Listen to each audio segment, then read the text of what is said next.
ओम शांति। ओम शांति। 31 दिसंबर 2022 प्रातः मुरली। ओम शांति। बाप दादा मधुबन। बाबा ने आज सुनाया, मीठे बच्चे, तुम्हें शिव जयंती का त्योहार बड़ी धूमधाम से मनाना है। ये तुम्हारे लिए बहुत बड़ा खुशी का दिन है।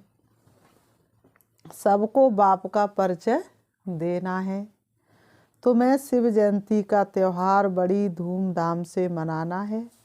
ये तुम्हारे लिए बहुत बड़ा खुशी का दिन है। सबको बाप का परिचय देना है। बाबा ने प्रश्न किया, कौन से बच्चे अपना बहुत बड़ा नुकसान करते हैं, घाटा कब पड़ता है? कौन से बच्चे अपना बहुत बड़ा नुकसान करते हैं, घाटा कब पड़ता है? उत्तर, जो बच्चे चलते चलते पढ़ाई छोड़ देते हैं, वे अपना बहुत बड़ा नुकसान करते हैं। बाबा रोज इतने हीरे रतन देते हैं, गुहा फॉन्ट्स सुनाते हैं। अगर कोई रेगुलर नहीं सुनते हैं तो घाटा पड़ जाता है। बाबा ने कहा, अगर कोई रेगुलर नहीं सुनते तो घाटा पड़ जाता है। नापास हो जाते हैं, स्वर्ग की ऊंची बादशाही गवा देते हैं, पद भ्रष्ट हो जाता है। गीत है रात के राई, थक मत जाना, सुबह की मंजिल दूर नहीं है। ओम शांति। ये रात और दिन मनुष्यों के लिए है, शिव बाबा के लिए रात और दिन नहीं है। ये तुम बच्चों के लिए है, मनुष्यों के लिए है। ब्रह्मा की रात ब्रह्मा का दिन गाया जाता है, शिव का दिन शिव की रात ऐसे कभी नहीं कहा जाता है। किसकी दिन और रात गाया जाता है? ब्रह्मा का। ब्रह्मा का दिन ब्रह्मा की रात, शिव का दिन शिव की रात्रि कभी नहीं कहा। सिर्फ एक ब्रह्मा भी नहीं कहा जाएगा। बाबा ने कहा, सिर्फ एक ब्रह्मा भी नहीं कहा जाएगा। एक ही रात नहीं होती, गाया जाता है ब्राह्मणों की रात। तुम जानते हो अभी है भक्ति मार्ग का अंत, साथ साथ घोर अंधेरे का भी अंत है। भक्ति का भी अंत है तो साथ साथ घोर अंधेरे का भी अंत है। बाप कहते, मैं आता ही तब हूँ जब कि ब्रह्मा की रात होती है। तुम अभी सवेरे के लिए चलने लग पड़े हो। जब तुम ब्रह्मा की संतान आकर बनते हो तब तुमको ब्राह्मण कहा जाता है। ब्राह्मणों की रात पूरी हो फिर देवताओं का दिन शुरू होता है। ब्राह्मण जाकर क्या बनते हैं? देवता बनते हैं।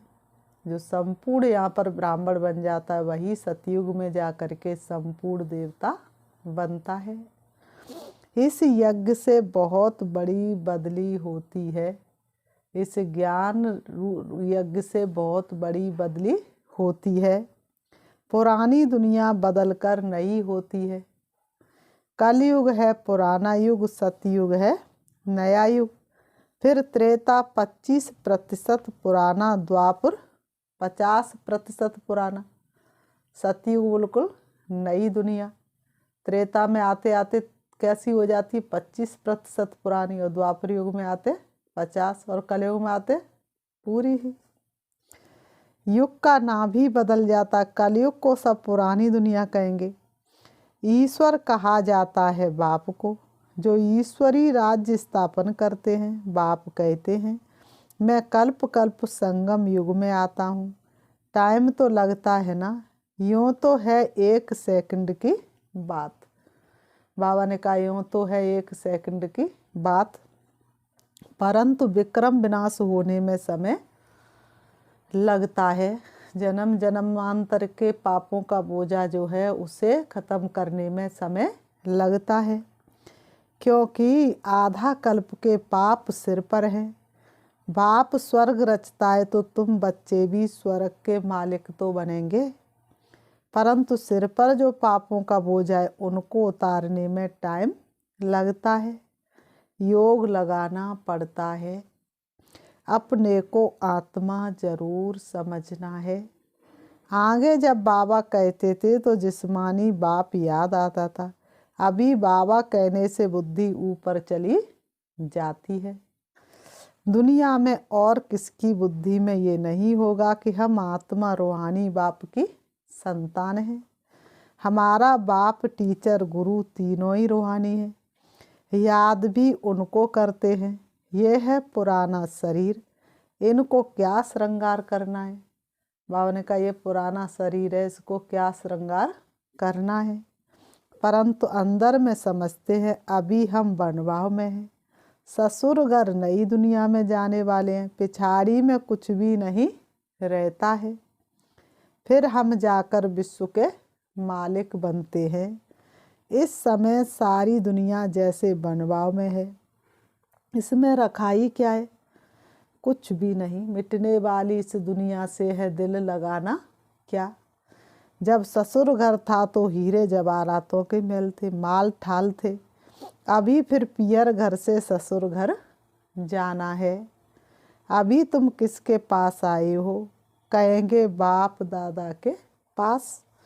बाप ने दादा में प्रवेश किया है। दादा तो है ही यहाँ का रहवासी, तो बाप दादा दोनों कंबाइंड है। परम पिता परमात्मा पतित पावन है।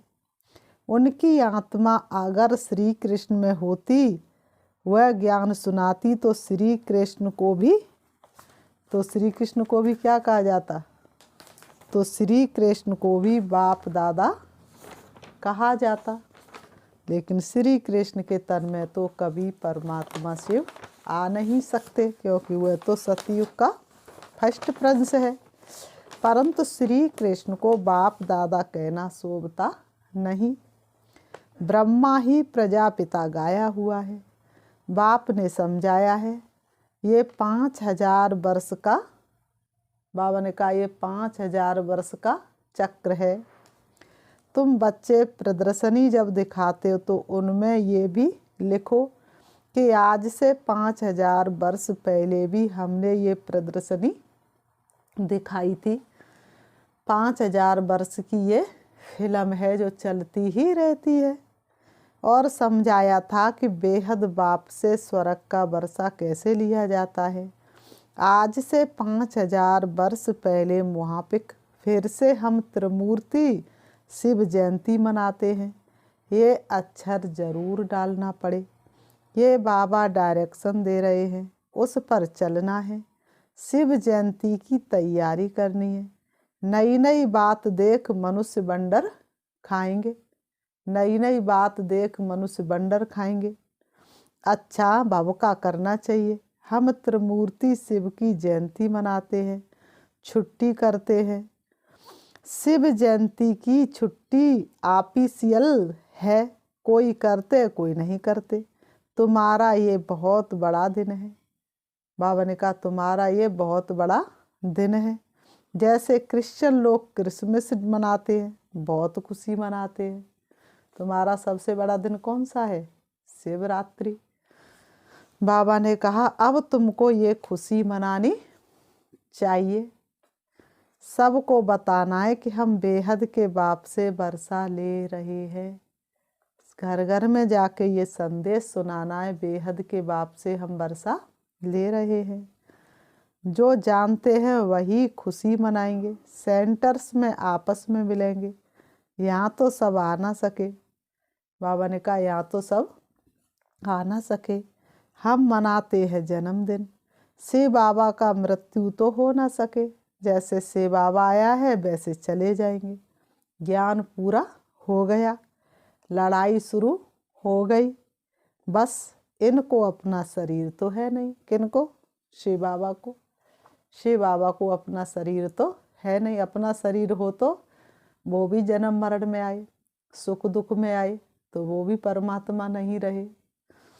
तुम बच्चों को अपने को आत्मा समझ पूरा देही अभिमानी बनना है। इसमें मेहनत लगती है। सतयुग में तो आत्मा अभिमानी है, वहाँ अकाल मृत्यु नहीं होगा।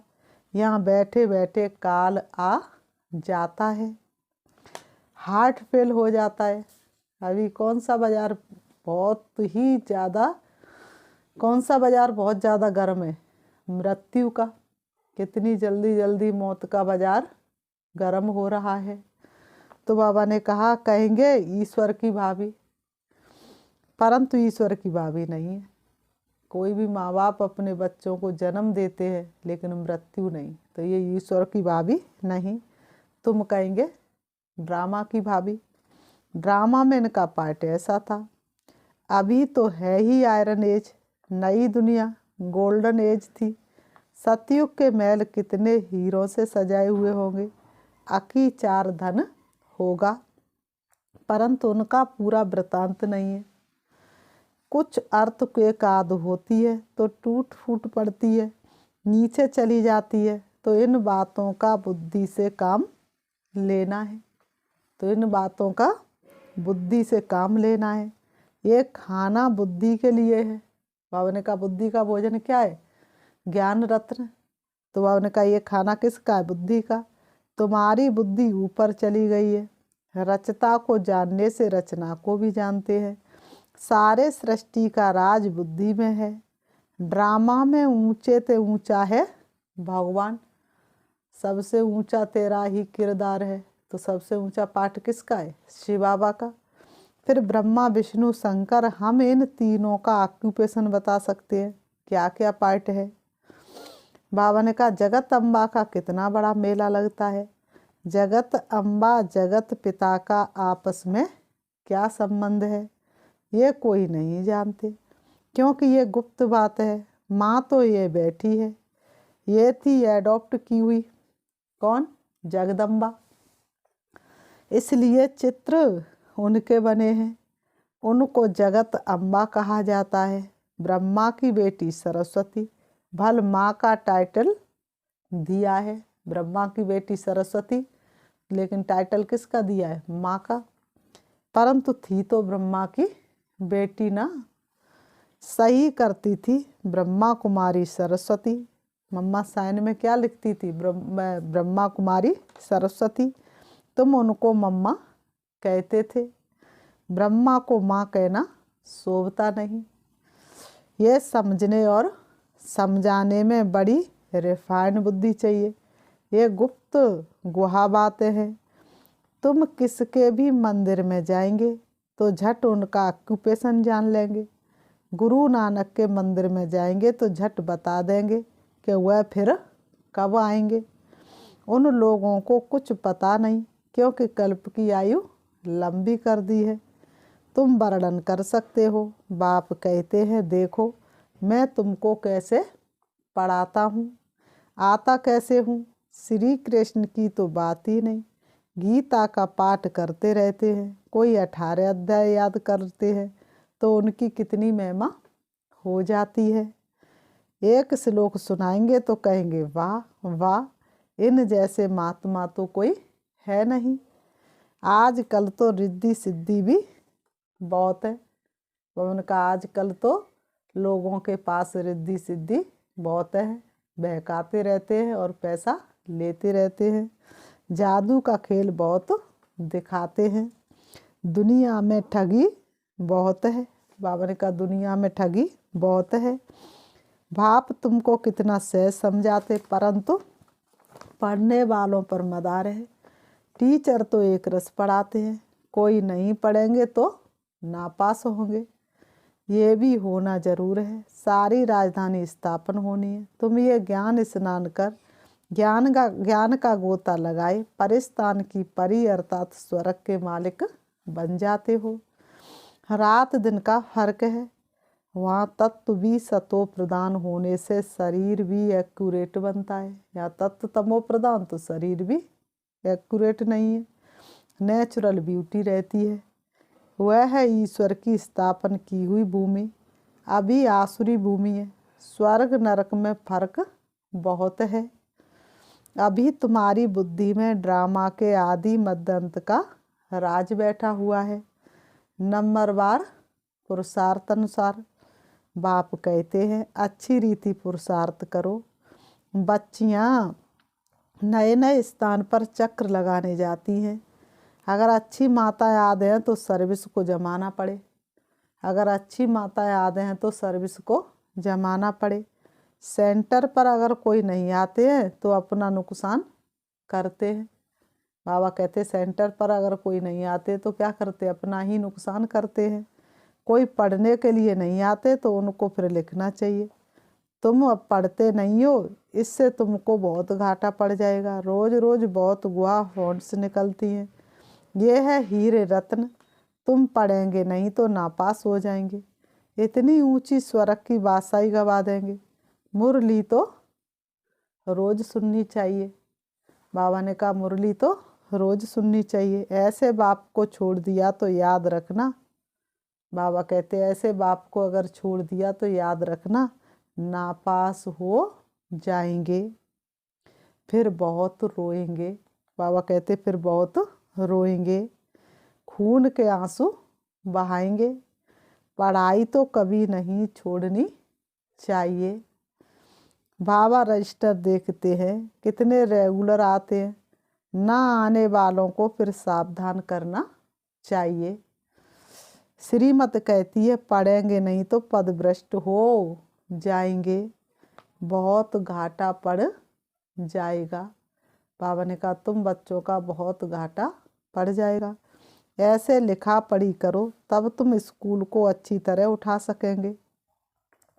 ऐसे नहीं कोई नहीं आया तो छोड़ दिया। बाबा ने कहा कोई स्टूडेंट नहीं आया तो उसे छोड़ दिया। टीचर को ओना रहता है कि हमारे स्टूडेंट जास्ती नहीं पास होंगे तो इज्जत जाएगी। बाबा लिखते भी है तुम्हारे सेंटर पर सर्विस कम चलती है, शायद तुम सोते रहते हो। बाबा कहते तुम्हारे सेंटर पर सर्विस कम चलती है तो शायद तुम सोते रहते हो, सर्विस नहीं करते हो, इसलिए सर्विस कोई भी सेंटर पर आता नहीं है। फिर बाबा ने कहा अच्छा, मीठे मीठे सिकीलते बच्चों प्रति माता पिता बाप दादा का याद प्यार और गुड मॉर्निंग। रूहानी बाप की रूहानी बच्चों को नमस्ते। हम रूहानी बच्चों की रूहानी बाप दादा को याद प्यार और नमस्ते नमस्ते नमस्ते। धारणा के लिए मुख्य सार नंबर 1, इस पुराने शरीर का श्रृंगार नहीं करना है। बाबा ने कहा इस पुराने शरीर का श्रृंगार नहीं करना है। बनवाव में रहे नए घर में चलने की तैयारी करनी है। ये क्या है, बनवा है। नंबर 2, ज्ञान स्नान रोज करना है। बाबा ने कहा ज्ञान का स्नान रोज करना है। कभी भी पढ़ाई मिस नहीं करनी है। अगर मुरलीधर से प्यार है तो मुरली से प्यार होगा, मुरली से प्यार होगा तो मुरलीधर से प्यार होगा। जिसका मुरली से प्यार नहीं तो मुरलीधर से प्यार कैसे हो सकता है। तो पढ़ाई कभी मिस नहीं करनी है। कोई कोई बच्चे कहते हैं बाबा को तो हम डेली याद करते रहते, बाबा को तो हम कभी भूल नहीं सकते। पर बाबा ने कहा कि अगर बाबा को याद करते तो बाबा की मुरली को भी तुम जरूर सुनेंगे। मुरली नहीं सुनते तो बाप को याद कर नहीं सकते। वरदान है मानता के साथ निर्माणता को धारण कर सर्व का मान प्राप्त करने वाले सुखदायी भव। मानता के साथ निर्माणता को धारण कर सर्व का मान प्राप्त करने वाले सुखदायी भव। स्पष्टीकरण है मानता की निशानी निर्माणता है। जितना मान उतना निर्माण, क्योंकि सदा भरपूर है। जैसे वृक्ष जितना भरपूर होगा उतना झुका हुआ होगा। जो निर्माणता ही सेवा करती है, बाबा ने कहा तो निर्माणता ही सेवा करती है। और जो निर्माण रहता है वह सर्व द्वारा मान पाता है। जो अभिमान में रहता है उसको कोई मान नहीं देता, उससे दूर भागते हैं। जो निर्माण है वो सुखदायी होंगे, उनसे सभी सुख की अनुभूति करेंगे, सभी उनके समीप आना चाहेंगे। स्लोगन है उदासी को तलाक देने के लिए खुशियों का खजाना सदा साथ रखो। उदासी को तलाक देने के लिए खुशियों का खजाना सदा साथ रखो। जब खुशी के झूले में झूलते रहेंगे तो उदासी को आने का तुम्हारे पास चांस ही नहीं मिलेगा। मातेश्वरी जी के मधुर महावाक्य स्पष्टीकरण है, गीत है। नैनहीन को राह दिखाओ प्रभु। मातेश्वरी जी कहती है नैनहीन को राह दिखाओ प्रभु। अब ये जो मनुष्य गीत गाते नैनहीन को राह बताओ, तो गोया राह दिखाने वाला एक ही परमात्मा ठहरा।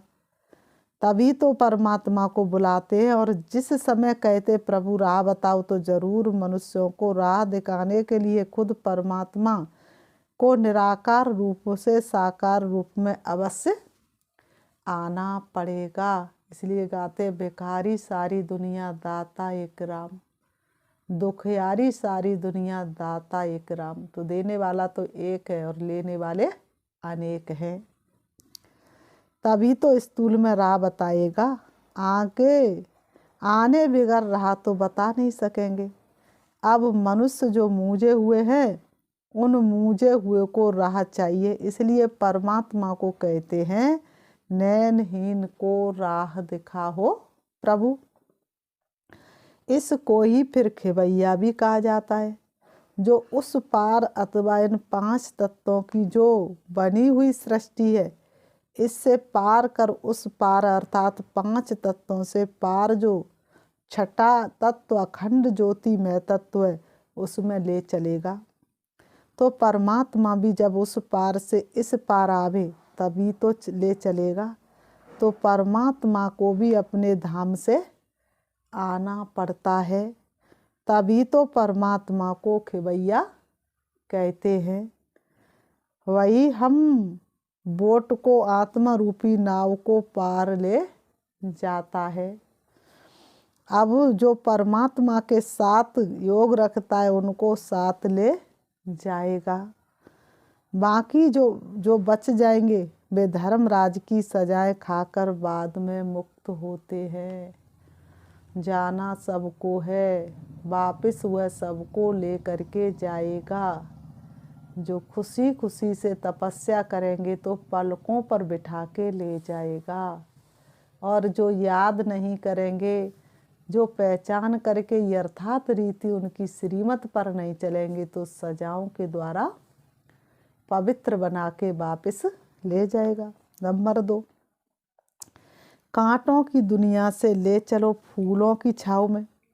अब वह ये बुलावा सिर्फ परमात्मा के लिए कर रहे हैं। जब मनुष्य अति दुखी होते हैं तो परमात्मा को याद करते हैं। परमात्मा इस कांटों की दुनिया से ले चल फूलों की छाव में। इससे सिद्ध है कि जरूर वो भी कोई दुनिया है। चलो चलो वहाँ जहाँ कोई गम नहीं। अब ये तो सभी मनुष्य जानते हैं कि अब का जो संसार है वो कांटों से भरा हुआ है, जिस कारण मनुष्य दुख और अशांति को प्राप्त कर रहे हैं, और याद फिर फूलों की दुनिया को करते हैं। तो जरूर वो भी कोई दुनिया होगी, जिस दुनिया के संस्कार आत्मा में भरे हुए हैं। अब ये तो हम जानते हैं कि दुख अशांति ये सब कर्म बंधन का हिसाब किताब है। राजा से लेकर रंक तक हर एक मनुष्य मात्र इस हिसाब में पूरे जकड़े हुए हैं। इसलिए परमात्मा तो खुद कहता है अब का संसार कले हुए, तो वो सारा कर्म बंधन का बना हुआ है। और आगे का संसार सतयुग था, जिसको फूलों की दुनिया कहते हैं। अब वो है कर्म बंधन से रहित जीवन मुक्ति, देवी देवताओं का राज्य, जो अब नहीं है। अब वह जो हम जीवन मुक्ति कहते हैं, तो इसका मतलब ये नहीं है कि हम कोई देह से मुक्त थे।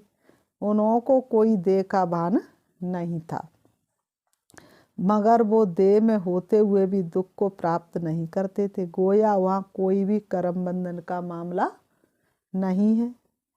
वो जीवन लेते जीवन छोड़ते आदि मध्य अंत सुख को प्राप्त करते थे। तो जीवन मुक्ति का मतलब है जीवन होते कर्मातीत। अब ये सारी दुनिया 5 विकारों में पूरी जकड़ी हुई है, मानो 5 विकारों का पूरा पूरा वास है। परंतु मनुष्य में इतनी ताकत नहीं है जो इन 5 भूतों को जीत सके।